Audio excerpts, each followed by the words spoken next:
Beliau buat syair tentang Nabi dan puncaknya 4 bulan sebelum beliau meninggal dunia, beliau buat Maulid Simtud Duror.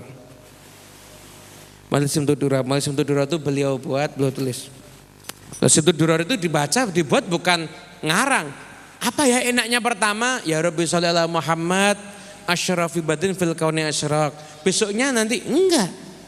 Maulid itu Habib Ali langsung.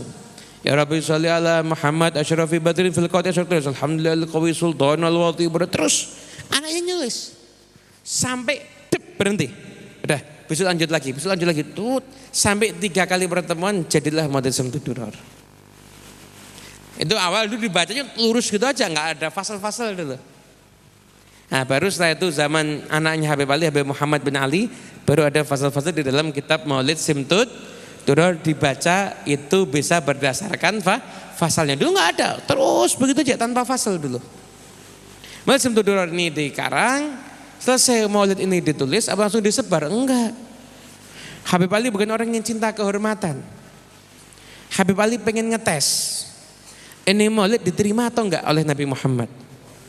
Enggak diterima, enggak akan disebarkan. Nah, ini Maulid Simtud Duror itu pertama kali dibuat, enggak langsung disebarin kemana-mana. Enggak. Wali bingung, ini Maulid bener enggak ya ikhlas karena Nabi? Kalau enggak ada bisyarah enggak mau.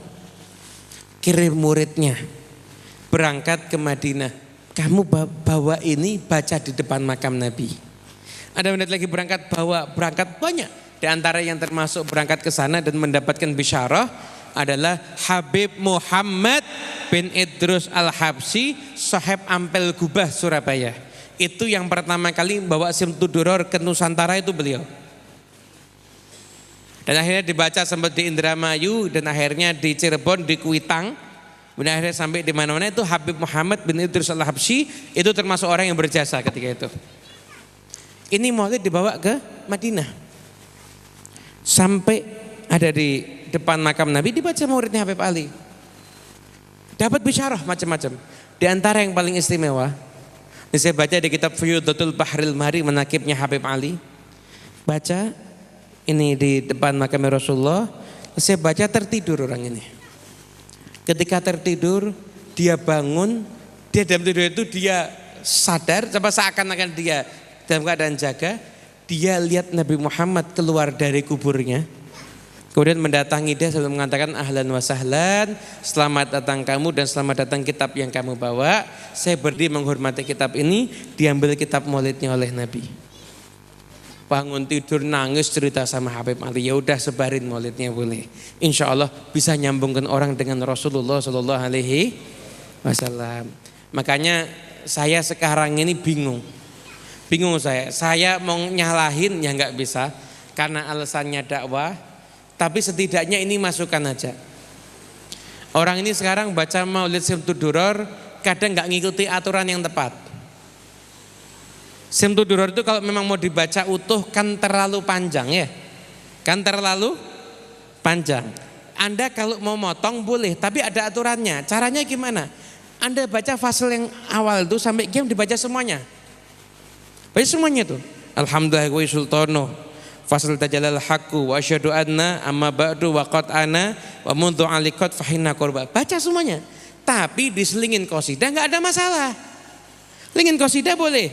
2 fasal qasidah kan ada 7. 2 fasal qasidah, 2 fasal lagi qasidah, berikutnya qasidah, setelah itu nanti baru mahallul. Setelah mahallul qiyam baca fasal wahina baroza karena itu inti maulidnya, terus lompat ke sebelum doa wala qadita sofa, doa. Boleh enggak ada masalah seperti itu. Motong yang bagus itu. Tapi sekarang enggak, kadang-kadang enggak pakai dibaca fasalnya yang awal malah diisi qasidah semuanya. Wah, qasidahnya macam-macam. Ternyata kalau ngisi dengan qasidah apa salah Beb?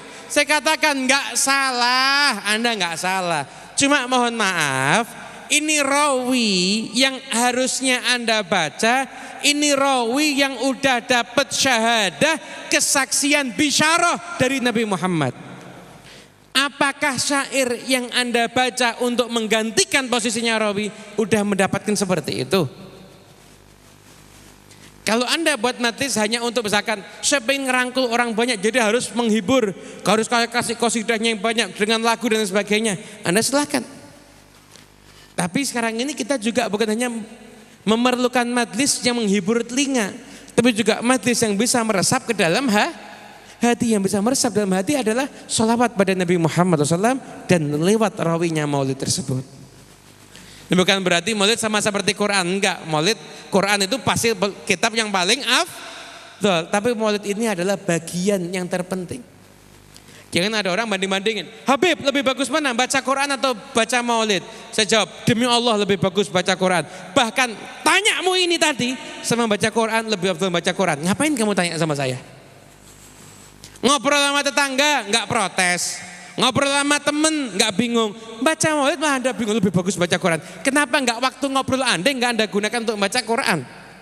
Kita yang maulid kok masih diprotes, dikira yang maulid enggak baca Quran apa? Ini kan salah paham ini, gagal paham nih orang-orang ngawur-ngawur di zaman sekarang ini. Kemudian jadi itu ada rawi itu ada baginya, ada berkah-berkah tersendiri. Anda pengen ada sholawat, sholawat itu apa? Sholatan yatrasu biha ruhul musalli alaihi bih.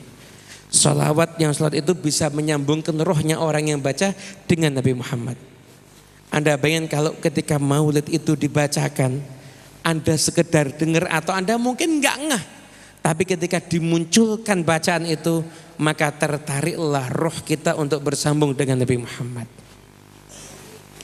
Anda nanti di akhirat, di dalam kubur, Anda akan ditanya bagaimana pendapat Anda tentang Nabi Muhammad. Yang jawab bukan lisan kita tapi roh kita. Roh kita kenal enggak dengan Nabi Muhammad? Roh kita kenal enggak dengan Nabi Muhammad? Kalau roh Anda enggak kenal dengan Nabi Muhammad, maka Anda enggak bisa jawab pertanyaan itu dan Anda akan jadi orang yang celaka. Na'udzubillah min. Lalu dibuatlah kitab Mulzam Duror, ekspresi mahabbah Habib Ali kepada Rasulullah sallallahu alaihi wasallam. Habib Ali itu bukan satu, bukan dua, banyak kisah ulama siapapun juga orang di zaman itu yang sering mimpi berjumpa dengan Nabi Muhammad. Maka Nabi Muhammad mengatakan, anakku yang paling aku cintai saat ini adalah Ali bin Muhammad Al-Habsyi. Beliau bukan hanya mencintai Nabi tapi juga dicintai oleh Nabi Muhammad. Semoga kita pengen himmah kita naik yang tinggi. Kita pengen kita jadi orang yang dicintai sama Nabi, insya Allah. Semoga berkat majlis malam hari ini kita jadi orang yang dicintai oleh Rasulullah SAW.